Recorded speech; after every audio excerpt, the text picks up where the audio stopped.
Snark Squad.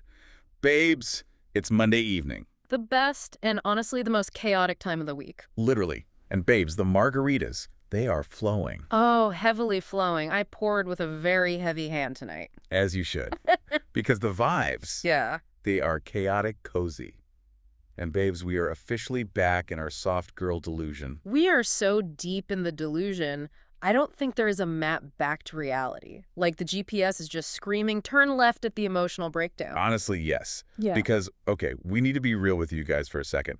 We did not expect to like this show as much as we do. No, I was fully prepared to hate watch it. Like, entirely ready to just roast in the group chat and move on with my life. Right. It started out as, like, background noise for doom scrolling. But babes, Rooster is giving. It is giving so much. I am pleasantly surprised. Like, I am seated. I am invested in the trauma. I mean, I'm still judging all of them heavily, obviously, because that is my brand and my literal cross to bear. But I am hooked. I am a captive audience to these absolute disasters of human beings. Oh, completely. So before we get into the heavy, like, psychological warfare of this week's mess, babes, we were on our usual Instagram spiral. You know the one? Oh, the 3 a.m. doom scroll. Yes. Scrolling, liking, judging, living. And somehow we ended up on Flowerfield Instagram. The algorithm is aggressively targeting our vulnerabilities right now. It knows exactly what it's doing. It really does. Yeah. Because, babes, this summer, we need to go. Like, why are we not rolling around in lavender fields right now? Well, I can think of a few logistical reasons. No, don't ruin it. Why are we not in flowy, overly expensive linen dresses, taking soft, blurry, out-of-focus photos, and just living our absolute best lives? Okay, I have to stop you right there. Because the aesthetic is stunning, the photo is impeccable, the soft girl lighting is flawless. But let's inject like a tiny dose of reality into the delusion for a second. Do you know what actually lives in lavender fields? Bromance. Bees. Thousands of them. And humidity. And you are out there in a polyester blend dress sweating completely through your foundation while trying to look like some whimsical woodland nymph. You are violently ruining the vibe. I am fully committed to the delusion. I want the floppy hat. I want to hold a woven basket that serves absolutely zero functional purpose. Just carrying around an empty basket for vibes. Exactly. Maybe there's a single lemon in it. I don't know. I want to pretend I don't even know what a Wi-Fi password is. Babes, this is our soft girl era, and we are embarrassingly behind schedule. We need the drama of getting lost on a dirt road, the golden hour lighting, the whole massive production. I'm just questioning the logistics here. You aggressively hate bugs. You hate being hot even more. And yet, you want to frolic in an un-air-conditioned agricultural zone just for the grid.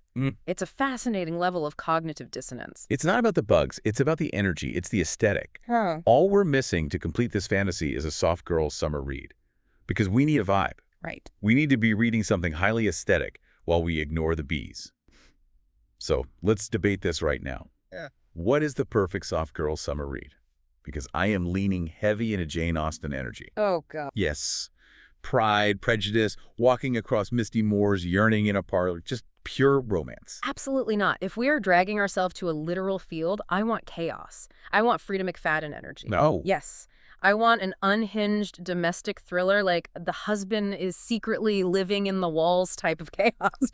Think about it. The juxtaposition of a soft, beautiful lavender field while you're reading about a sociopath making a poisoned casserole.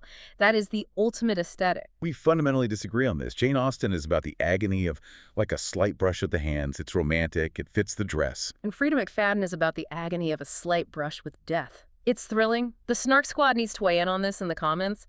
Babes, do we want peace or do we want drama? I think we all know the answer to that. We always want the drama, which is exactly why we are currently obsessed with Rooster, because Season 1, Episode 7, all the docs' names, decided to violently choose drama over peace. It didn't just choose drama, it orchestrated a multi-car pileup of emotional devastation. It was exhausting in the best way. Right, because up until this week, this show has been operating under this cozy little blanket of transience. Everyone was treating their lives like a waiting room. Yes, exactly. But this episode, the waiting room doors lock, the temporary situation suddenly solidified into concrete. And it left a literal tit in my stomach. I was watching this, margarita in hand, expecting the usual wacky collegiate hijinks.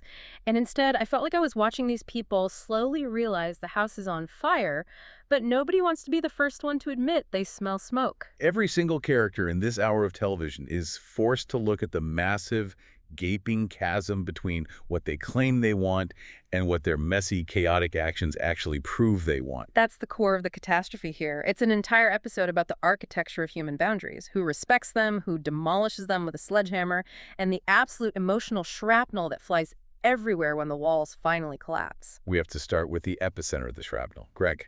The ultimate commitment phobe. Yeah. The guy who has kept his bags metaphorically and literally packed since the pilot.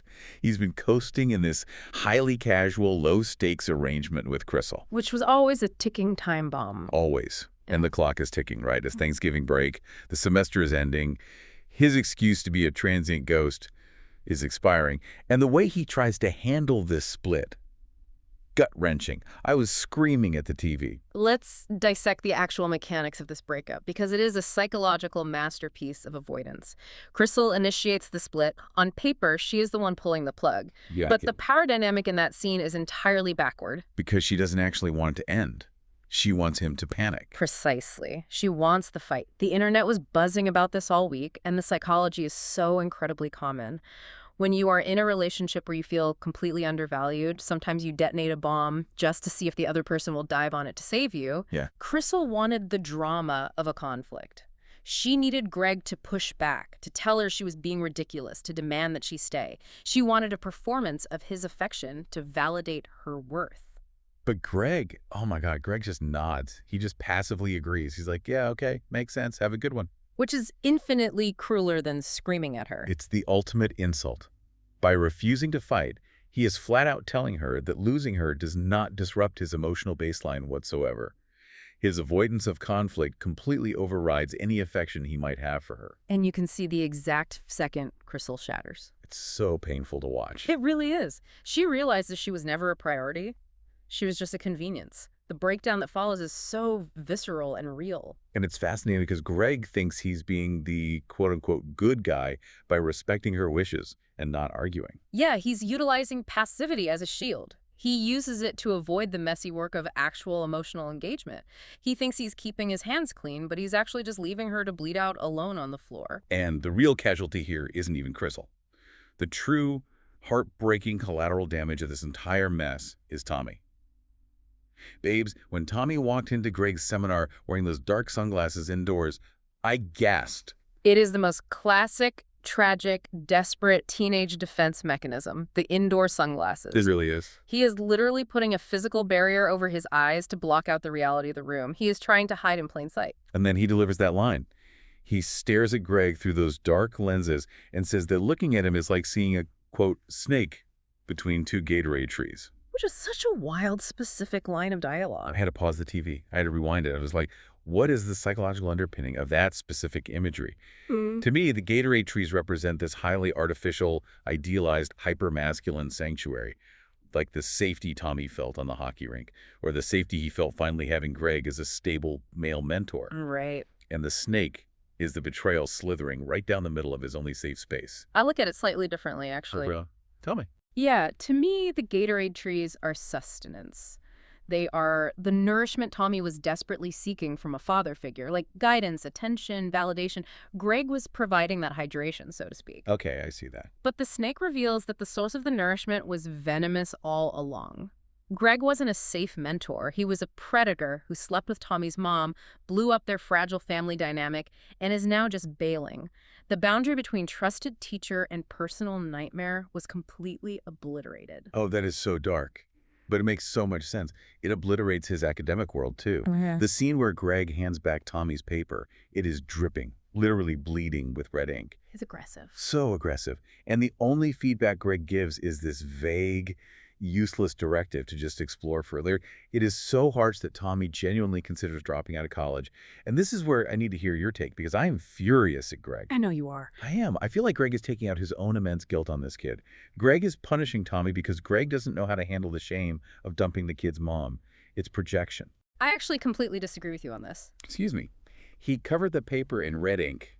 It looks like a crime scene. He did, but it's not punitive. It's an overcorrection. Think about it. Greg utterly failed the boundary test. He crossed the line from professor to mother's boyfriend. Yeah, massively. Right. And now that the relationship has exploded, Greg is panicked. He is desperately trying to retreat to the safety of a rigid professional hierarchy. He's not punishing Tommy out of malice. He's aggressively overperforming the role of the strict professor because he completely failed the role of the paternal figure. Oh. He is frantically trying to rebuild a wall that he already bulldozed. But it feels so vindictive. It feels vindictive to Tommy, absolutely. Because Tommy doesn't need a syllabus right now. Tommy needs a dad. He needs an apology. But Greg is a coward. Greg is hiding behind academic rigor because grading a paper with red ink is easier than looking a devastated teenager in the eye and saying, I messed up your life. He's using the red pen as a barricade. Okay, I hate that you're right, but that makes so much sense. He is fully hiding behind the red pen. He's terrified of his own emotional footprint. And speaking of Greg's absolute lack of follow-through, we have to talk about the hockey situation. Or the complete lack thereof. Literally. Not a single hockey puck in sight. He promised Officer Rory he'd take over the coaching gig. He promised he was going to integrate into the community. And this episode, 0 ice time. The internet reviews were so funny about this. It's brilliant writing through omission. Greg makes these sweeping, grandiose promises about permanence, like, oh, I'll coach the team, I'll be here. But when it requires actual, sustained effort, he ghosts. He absolutely ghosts. Yeah. He is fundamentally terrified of taking root. Okay, so if Greg is the guy desperately trying to build walls with red pens and avoidance to keep people out, then Walt, the college president, is the guy driving a monster truck through everyone else's living room. A literal monster truck of neediness. We are pivoting from the trauma of personal boundaries straight into the absolute toxic wasteland of professional boundaries. John C. McGinley. What an actor. What an absolute force on screen. He is taking the archetype of the overbearing boss and injecting it with this terrifying, pathetic vulnerability. The door walk. Babes, if you have ever had a boss who does not respect your time, this scene triggered your fight or flight. Oh, my stress levels were through the roof. Walt has been barging into Greg's office constantly. So Greg does the rational thing. He installs a literal latch lock on the inside of his door. And he tells Dylan he did it because Walt barged in while Greg was just, quote, gazing at his navel. Which is a deeply funny visual. Steve Carell staring blankly at his own stomach, interrupted by John C. McGinley. But Walt's reaction isn't just annoyance. It's a full-blown narcissistic injury. He loses his mind. He comes at Greg with a laminated list of grievances. He's insulted by the lock. He's furious that Greg won't hang out in the sauna with him. And he throws in the fact that Greg and Crystal had sex on his desk. Okay, wait. The desk thing is a profoundly legitimate HR violation. Walt has every right to be furious about the desk. Valid. HR would have an absolute field day. They would need a whole team to handle that. But the lock in the sauna, that is pure, unadulterated boundary stomping. Exactly. And it hits on something so much darker. Because Walt isn't just a quirky boss. Walt is leveraging his institutional power to hold his employees emotionally hostage. Yes. He demands these weird coffee walks. He blackmailed Greg to take the job in the first place. He doesn't know how to ask for friendship, so he mandates it. Which brings us to the core issue the show is playing with here, which is the epidemic of male loneliness. Yes. Say more about that. Well, Walt has reached the absolute pinnacle of his career, right? He is the president of a college. He has immense power. But he goes home to a silent house. He is a man of a certain generation who was never taught how to forge an authentic, vulnerable connection that isn't somehow transactional. That is so sad. It really is. He only knows how to interact with people when he is explicitly in charge of them. So when Greg puts up a lock, Walt doesn't see an employee asking for a basic level of privacy. He sees a friend locking him out in the cold. It culminated in that scene where Walt just flat out admits it. He looks at Greg and just says he is lonely. It could have been so cringy, like a weird Hallmark Channel moment, but the delivery felt like watching a dinosaur realize the meteor has already hit. It left a pit in my stomach. Because it forces Walt into an impossible professional dilemma. He has to choose between his archaic, toxic past and the terrifying, competent future. The battle for Dean of Faculty. Oh, the battle for Dean. He has to choose between his old friend Dean Riggs, played by Alan Ruck, and Dylan, played brilliantly by Danielle Deadweiler. Can we talk about Riggs for a second? Yeah. Because I wanted to reach through the screen and strangle him. He is the absolute worst. He is the epitome of the old guard that refuses to die. He denies a student the ability to reschedule an exam for a grandparent's funeral. Despicable behavior. And then he looks at a female classics professor and tells her she is, quote, top-heavy in a good way. It's stomach-turning. And it's so real for that environment. He is completely insulated by his own privilege. He just expects the institution to protect his misogyny simply because he's been there forever. And Walt finally confronts him. This line, babes, I wrote it down because it was so potent. Walt looks at Riggs and says, I felt this place leaving me behind, so I ran as fast as I could to catch up. You don't even try. Chills.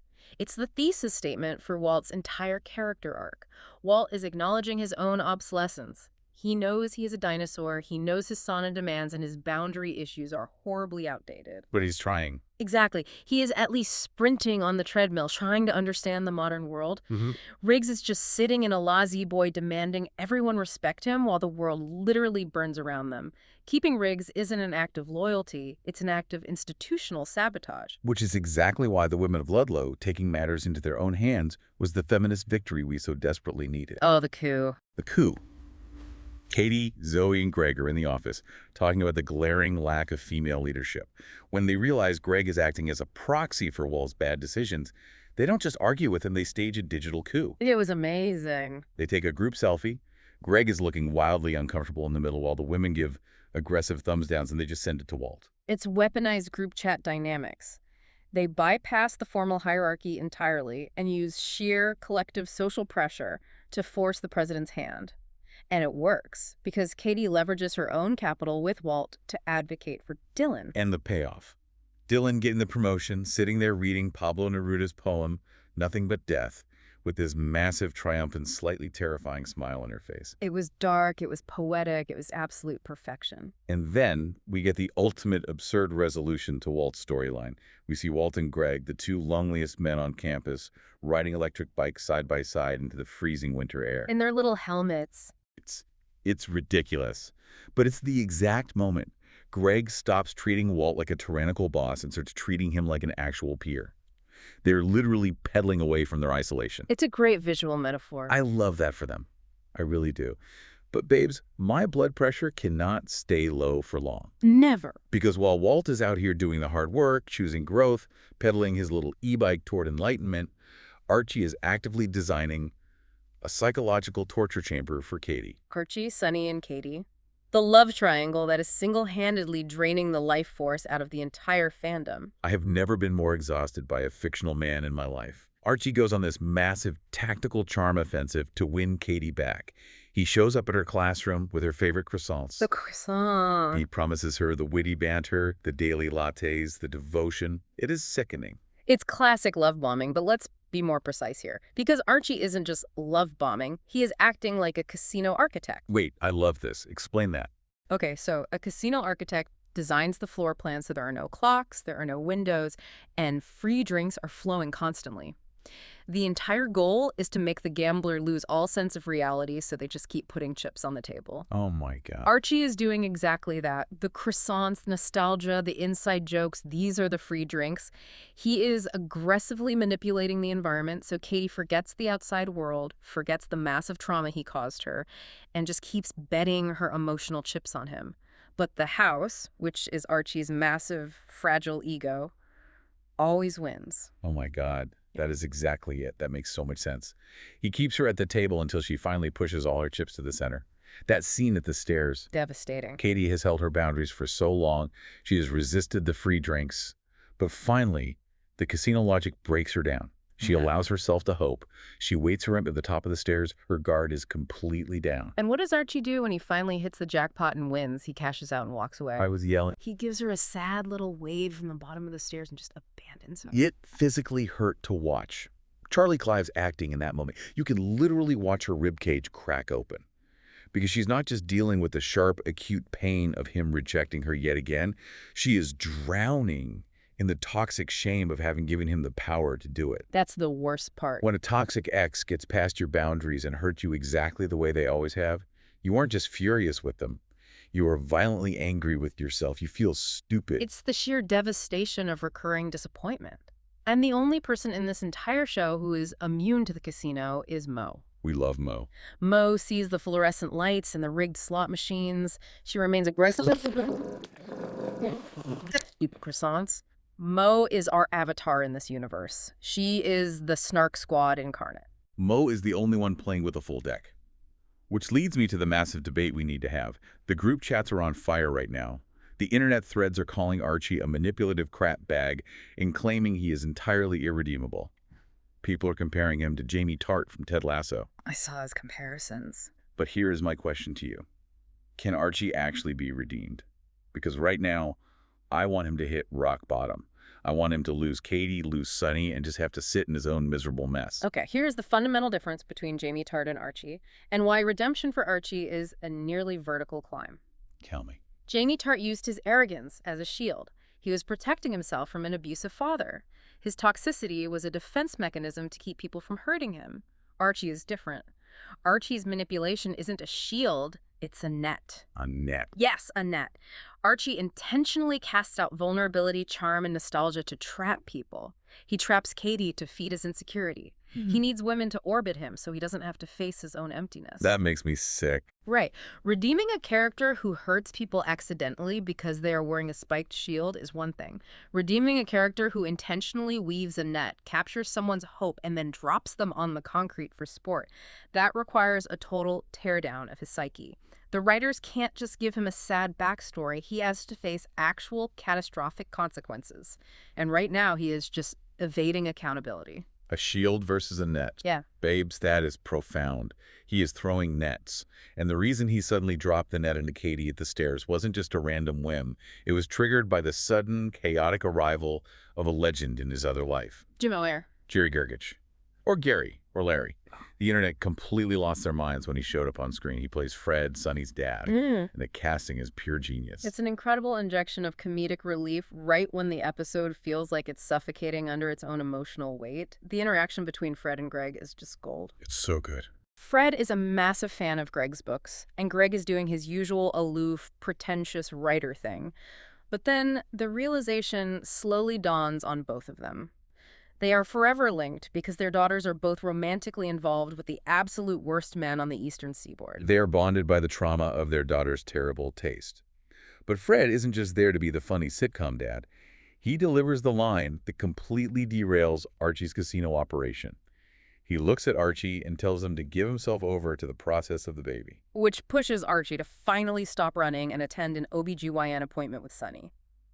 Which brings us to the ultrasound scene. And we have to pause here because as much as we love the drama, we have to call out the absolute medical fiction happening on our screens. The spontaneous ultrasound. Babes, anyone who has ever interacted with the healthcare system was screaming at their TVs. Fully yelling. You do not just waltz into an appointment fully dressed and the doctor's like, hey, let's just grab the wand and do a quick 4D scan of the fetus right now.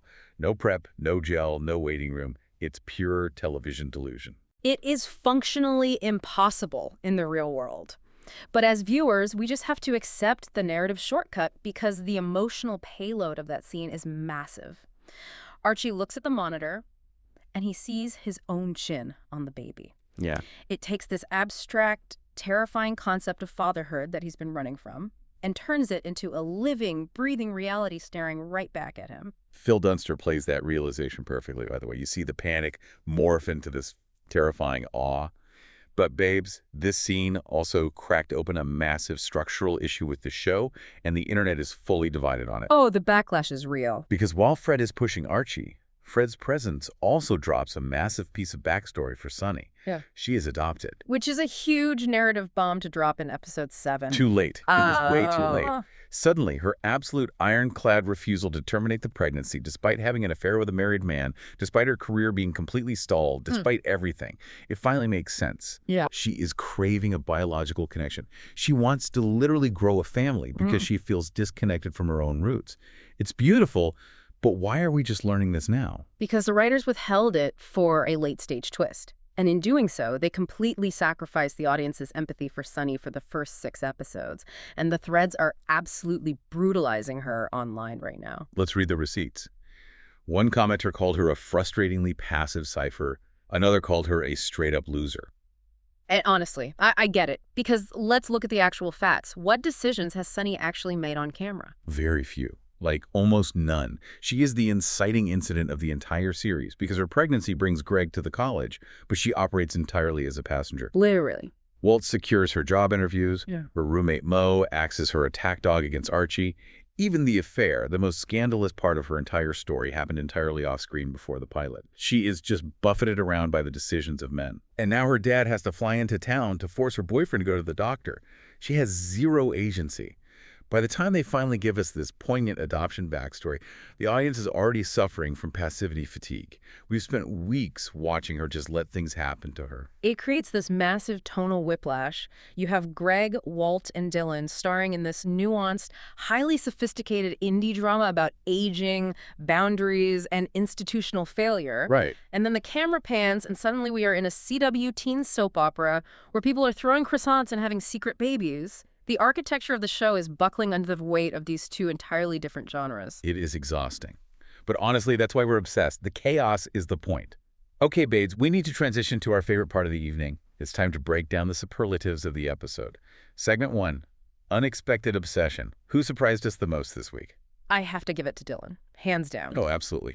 We've seen her as highly competent, hyper-professional, almost rigid, but the moment she secures that dean position, reading Pablo Neruda with that chilling, victorious grin, it wasn't just a corporate win, it was a bloodless assassination of the old guard. It was so dark. She revealed a ruthless edge that I am absolutely obsessed with.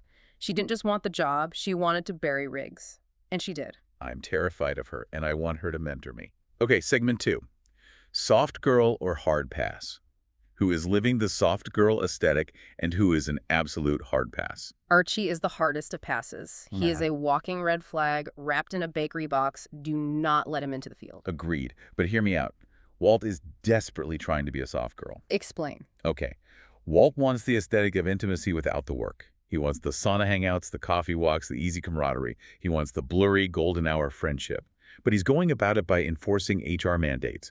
He has the spirit of a soft girl trapped in the body of an aging, toxic corporate president. That is the most unhinged and accurate read of John C. McGinley's character I have ever heard.